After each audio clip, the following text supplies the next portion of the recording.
Yeah, so I did 40, 50 shows, I think, consistently over a period of time with some international magazines where we had meetups and we had, linking and discussing international scenario and exchange of facts and knowledge and learning and kind of recalling or also improvising on our outlooks on international design and stuff like that.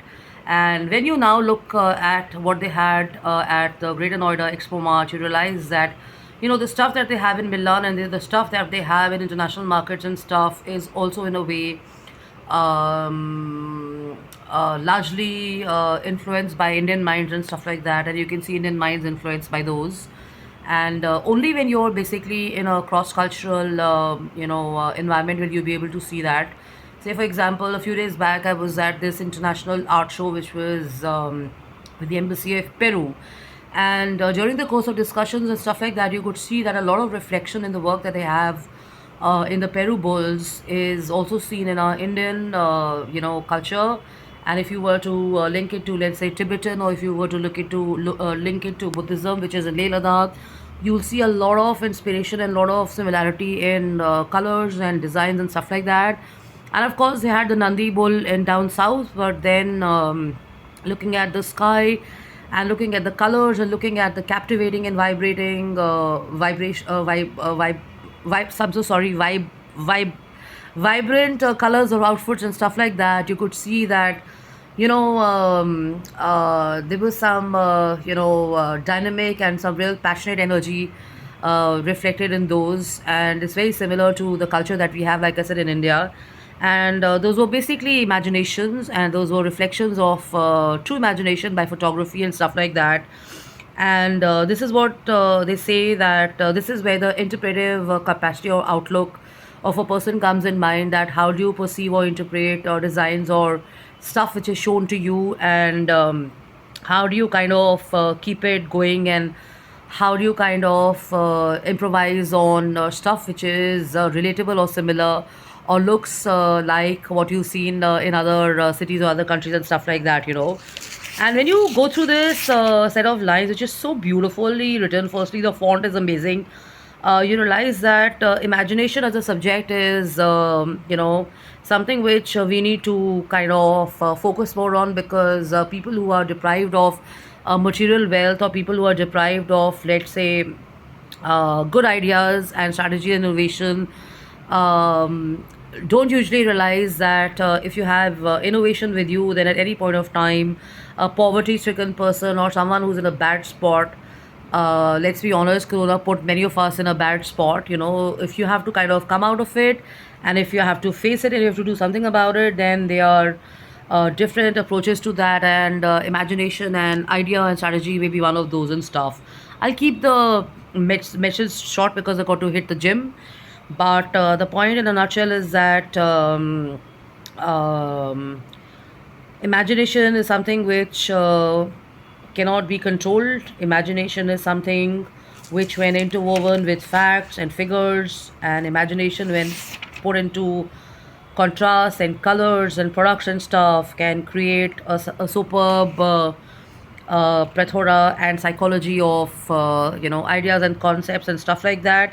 Why do I say psychology? Because many times they say, even in art or even in the work that you do, it's like music. What you listen to is what you become, or what you kind of paint is what is reflection of how you feel and stuff like that. So little cues come to you from innovation and imagination and stuff like that. And this is where this concept, and this is the read that kind of very strongly reasserts a point that people who lack, I say, confidence in what they want to do or what they can be doing in their life at any point of time, should think about using their imagination or their inbuilt ideas, or their inbuilt talent and intelligence and stuff, because everybody is born with some gift. We've heard that, it may be a cliche, but that's a fact.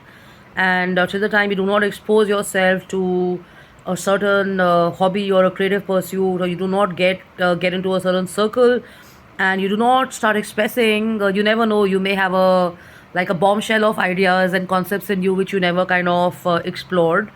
And this is where imagination helps you, and imagination can help you stay on a definite purpose, which is the chief aim.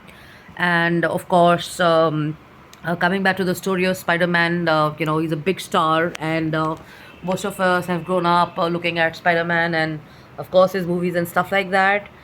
But coming back to the point, the perspective about imagination being priceless still remains very strong in my head. And I'd like to leave you on that thought. And please feel free to email me or write to me. And we can always have a chat when we are meeting in person and stuff like that.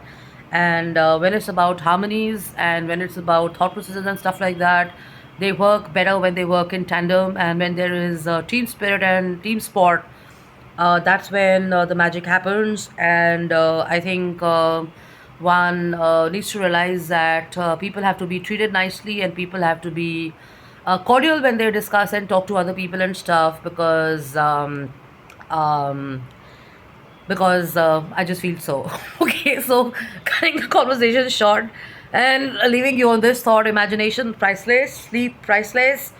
Trigger your senses, trigger your passion, and trigger your imagination and stuff like that, and whatever comes forth. Focus on it and think about it in a positive manner. And who knows, you may be doing some wonderful imagery or some beautiful creative work and stuff like that, and you can share that with your peers or with your family members or with your friends or in your creative circles or business circles and stuff like that. And it could get as funny as this movie Tare Zameen Pe, which is one of the amazing genius works I've seen, I think the third time. And of course, there are many other movies to talk about it and stuff. And wishing everybody a great week ahead, and enjoy yourself. And there are millions and zillions of people out there. There are millions and zillions of ideas. So if one idea doesn't kick off, or if one plan doesn't take off, keep a heart, stay confident and trust in yourself.